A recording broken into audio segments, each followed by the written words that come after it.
ईमानदारी का इनाम। ये कहानी बच्चों और बड़ों दोनों के लिए उपयुक्त है और इसमें जीवन का एक महत्वपूर्ण पाठ छिपा है। ईमानदारी का इनाम। बहुत समय पहले की बात है। एक छोटे से गांव में एक गरीब लकड़हारा रामू रहता था। रामू बहुत ही ईमानदार, मेहनती और सीधा सादा व्यक्ति था।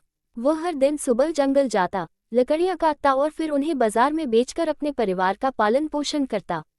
एक दिन की बात है, रामू हमेशा की तरह जंगल में पेड़ काट रहा था। तभी उसका कुल्हाड़ी हाथ से फिसलकर पास ही बहती नदी में गिर गई। नदी बहुत गहरी थी और रामू को तैरना नहीं आता था। अपनी कुल्हाड़ी खो जाने से वह बहुत दुखी हो गया, क्योंकि वही उसकी रोजी रोटी का एकमात्र साधन थी। रामू बैठकर रोने लगा। उसकी सच्चाई और ईमानदारी देखकर नदी की देवी प्रकट हुई। उन्होंने रामू से पूछा, हे लकड़हारे, तुम क्यों रो रहे हो? रामू ने हाथ जोड़कर कहा, माता, मेरी कुल्हाड़ी नदी में गिर गई है। मैं गरीब आदमी हूँ, मेरे पास दूसरी कुल्हाड़ी खरीदने के लिए पैसे नहीं हैं। कृपया मेरी मदद करें। नदी देवी मुस्कुराई और नदी में डुबकी लगाई। कुछ क्षणों बाद वह एक सोने की कुल्हाड़ी लेकर बाहर आई और रामू से पूछा, क्या ये तुम्हारी कुल्हाड़ी है? रामू ने एक नजर डाली और तुरंत सिर हिलाकर कहा, नहीं माता, यह मेरी कुल्हाड़ी नहीं है। मेरी कुल्हाड़ी लोहे की थी। देवी ने फिर से नदी में डुबकी लगाई और इस बार चांदी की कुल्हाड़ी निकाल कर लाई। उन्होंने वही प्रश्न दोहराया। रामू ने फिर सिर हिलाया और कहा, नहीं माता, ये भी मेरी नहीं है। मेरी कुल्हाड़ी साधारण लोहे की थी। आखिर में देवी ने लोहे की कुल्हाड़ी निकाली और पूछा, क्या ये तुम्हारी कुल्हाड़ी है? रामू की आंखों में चमक आ गई। उसने हाथ जोड़कर कहा, हाँ माता, यही मेरी कुल्हाड़ी है। रामू की ईमानदारी से देवी बहुत प्रसन्न हुई। उन्होंने कहा, हे रामू, तुमने ईमानदारी दिखाई है, इसलिए मैं तुम्हें ये तीनों कुल्हाड़ियां देती हूँ, सोने की, चांदी की और लोहे की। रामू बहुत खुश हुआ और देवी को धन्यवाद देकर घर चला गया।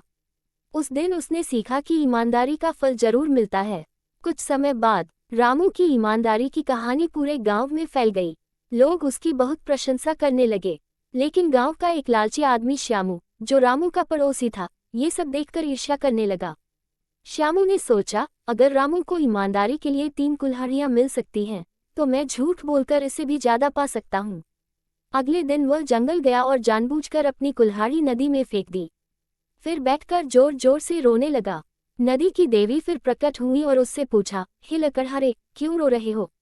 श्यामू ने झूठ बोलते हुए कहा, माता, मेरी कुल्हाड़ी नदी में गिर गई है। कृपया मेरी मदद कीजिए। देवी ने पहले सोने की कुल्हाड़ी निकाली और पूछा, क्या ये तुम्हारी कुल्हाड़ी है? श्यामू की आंखें चमक उठीं। उसने झट से कहा, हाँ माता, यही मेरी कुल्हाड़ी है। ये सुनकर देवी का चेहरा गंभीर हो गया। उन्होंने कहा, तुम झूठे हो। न सिर्फ तुम्हारी कुल्हाड़ी वापस नहीं मिलेगी, बल्कि तुम अपने लालच की सजा भी पाओगे। इतना कहकर देवी अदृश्य हो गई और श्यामू हाथ मलते रह गया। उसे न केवल अपनी कुल्हाड़ी खोनी पड़ी, बल्कि गांव में उसकी बहुत बदनामी भी हुई। नैतिक शिक्षा मॉरल। ईमानदारी हमेशा फल देती है, जबकि झूठ और लालच का परिणाम बुरा होता है। अगर आप चाहें तो मैं और भी नैतिक कहानियां हिंदी में लिख सकता हूं, जैसे बच्चों के लिए, छोटे बच्चों के लिए, या आधुनिक परिवेश की कहानियां। आप चाहे तो बताएं किस तरह की कहानियां चाहिए।